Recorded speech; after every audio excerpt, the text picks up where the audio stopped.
Alright, hey y'all. So right now I am reviewing what the fuck am I? Oh, 90 Day Fiance. So I didn't know until one of my subscribers put underneath that this show was back on. I am not gonna lie, y'all. I got a smooth headache when before I even put it on, because if y'all been with me, been rocking with me, y'all know that I did all last season. And when I'm telling you, Married at First Sight last season really stressed me out. It was super fucking annoying.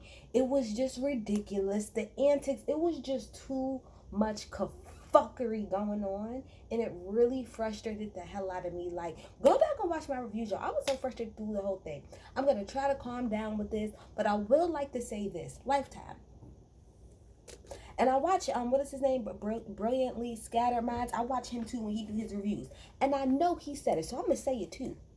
How many times, Lifetime, do we have to tell y'all we tired of the 2 hour episodes? We're tired of the 2 hour episodes. This bullshit that y'all put on today, I mean, I'm watching the second episode. This bullshit could have been condensed down into an hour. It actually could have been condensed down less than that. But if you wanted to keep it on a show frame, it could have been an hour. And I'm tired. This is exactly why. See, I'm already going in. This is exactly why last season I kept snapping, because y'all was literally forcing me to watch 2 hours of kafuckery. So, to let it be known and put it out there, I will be doing reviews of the show going forward, but I will not be reviewing it until it is at least on demand, so that I can fast forward through what I don't want to watch and what I don't care. Anyway, I really don't. This video is really not gonna be long. I didn't watch the first. Okay, I'm gonna be honest. When I watched Married at First Sight, previous to me reviewing it, I normally don't pop in until either the third, normally the fourth episode, because normally I do not care to see them get married. I don't care for the matchmaking episode. I don't care to see them actually getting married. I just want to see what happens after they get married. So the night of them going to the honeymoon, that day for work. So I did not watch episode one because I do not give a fuck. I watched episode two, so that's where I'm at now. So we had three couples this episode get married. Normally, going forward, I will put the couples up, but I ain't doing that this week because guess what? I ain't gonna be here very long. So anyway, so let's talk about Karen and Miles first. Karen is a very, very, very beautiful black woman.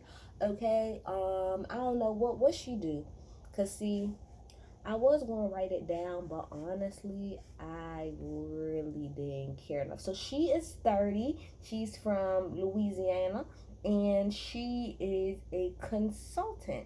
That's what she does. Then we have Miles. Miles is 26, and he is from South Carolina. Yep, he's from South Carolina, and he's fine as hell. So that's the first thing I seen, because he's 26, he's the same age as me. He's super, super, super fine. He seems like a really nice guy. He seems very heartfelt with everything that he was saying before he got married to her. Then when they finally got down the aisle and everything, I thought his speech was cute. I thought the way that he talked to her was really nicely. It seems like he really likes her a lot. I'm just gonna go down through the whole thing.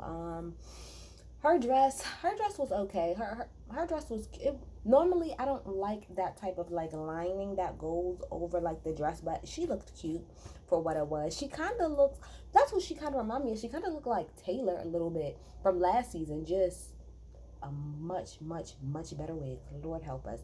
But yeah, so that their wedding was cute. They both think each other's cute or physically attractive, so that's good.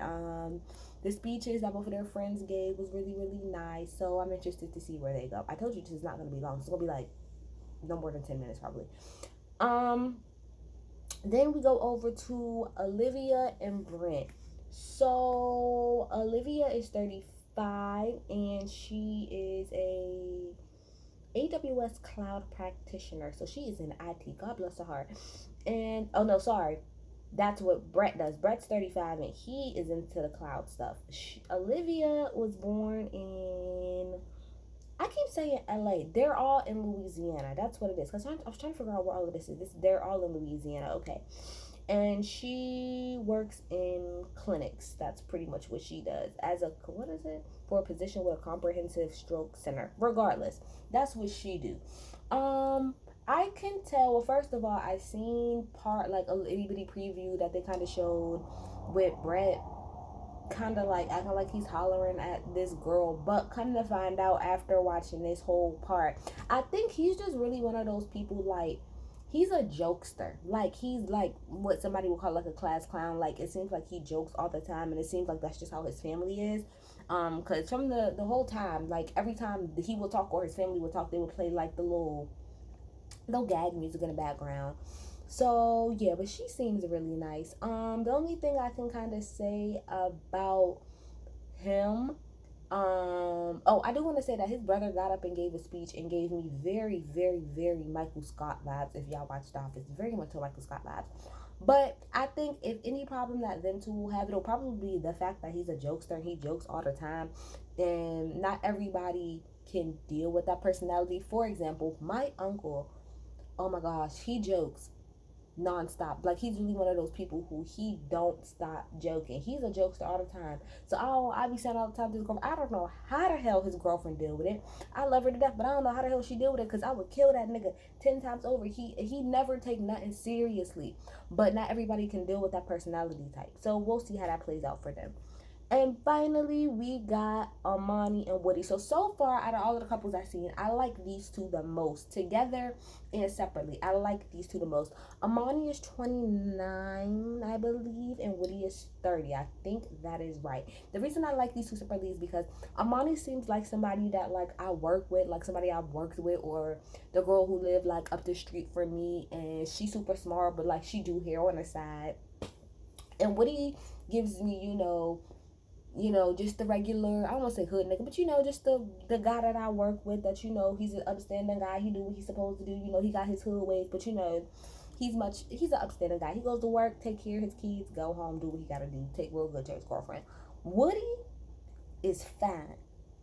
Woody is fine. And you know what? I was trying to sit up here and say who's finer, him or Miles, but they're both fine. It's just a different type of fine. Like, Woody, I think it's the beard. It's the beard. That's what it is. It's the beard for me that's getting it. Because Woody gives me whole, like, okay, Miles is cute or whatever, and he's sexy, but he gives me like teddy bear vibes, but like he just give me real teddy bear vibes. Woody gives me like I'll break your back type vibes, if that makes any sense. Like, both are needed, but they're both different. You get what I'm saying? Okay. Anyway, so they both talk or whatever after they get married. Everybody's, cool with how each other looks and whatnot. She said that he was very flirty. He was being very flirty. He was being very flirty, but she was being very honest. So I feel like this is going to work. I really hope I'm not wrong. The only thing I can kind of see that possibly being a problem is she seems like she might have a little bit of time, like a hard time, like I would say, kind of like letting him in and maybe trusting him a little bit, because she's definitely very honest, but she definitely seems guarded at the same time, and he's a little bit more open. So if anything, I can kind of see their problems is him trying to get like past that hard, like, exterior. See, this is the shit that I'm talking about. Lifetime. If we're going to do Married at First Sight, let's do it the correct way. Let's talk about real couple issues, not reality TV bullshit. Okay, I know this is a reality TV, but let's get to the crux of the situation. Okay, so yeah, so I think that's pretty, if any problem they have, I think it's gonna be that. But I like how they both seem very committed, to the whole situation and to one another. So I like that a lot. They both work with kids. I think he's like a stats teacher or something. Man, I definitely marry him because I need you to do my homework for me. And she works with kids as far as like, I think, like after school programs and stuff like that. So I think that's dope. I really like them two together. His cousin's speech that he gave almost made me cry, because that was really heartfelt and it was cute. So I like that. I love a man who can show emotion. Is everything. Okay. Finally, we have Amelia and Bennett. These two people. Okay, before I even heard them talk, when I seen their picture, I said, "Oh, y'all some quirky motherfuckers." Okay. So then we get to the room with Amelia and her friends, and they have on like, I don't even know what the hell they have, but you ever go to like one of them little belly dancing things, and the girls, they have on a little thing that's covering their face and their eyes and that, and she got a bird's nest in her damn hair. But anyway, somebody comes, knocks on the door, and they drop off a necklace that's from Bennett, and it's a pebble and a necklace, and he's telling her, how he can't wait to pick up a whole bunch of pebbles. So I was like, okay, girl, you're quirky as hell. Then we switch over to him, and I'm like, oh, I see what the matchmakers did. Yeah, because from the outside looking in, this makes sense just from the first impression because he's just as quirky. Well, I won't say he's quirky. He's like nerdy and he's socially awkward. That's what he gives me. He's just like really socially awkward. And you could tell he's really nerdy as well. I ain't gonna call him a mama's boy, but it seemed like that he was a mama's boy a little bit. And the mama said that, he's just a really anxious person and he's very creative. What kept killing me is how many times his mama kept saying, I can't believe you're getting married. Because she said, without saying it, she said, girl, I never think you was going to get married. So this is strange to me. But you're getting married? Whatever. Loved you. Walked out. So then, we get to the wedding. And they come down on one of the bridesmaids came down on a unicycle. There's people in masquerades and stuff. Okay, I understand this is New Orleans. But New Orleans, but Louisiana, maybe it's close to New Orleans. Explain to me. Just explain to me, that's all. And then when she hits the corner and she looks out, she whispers over to a person and says, I know him. I've met him before. So she gets to the front of the place, and she's like, hi again.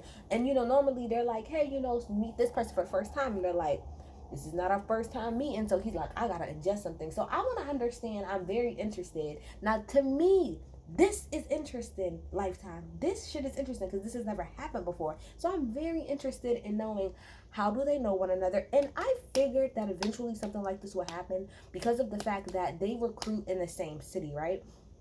So, for instance, if they was to come out to Pittsburgh and recruit, 10 times out of 10 people going to know each other because it's such a small city. So, I'm very interested in knowing how they know each other and how that is going to, like, is somebody going to be turned off? Is somebody going to be here for it? I'm really excited to see how that plays out. So, yeah, that's it. Look, y'all actually got more out of me than I thought. I got 12 minutes. Look at God. All right.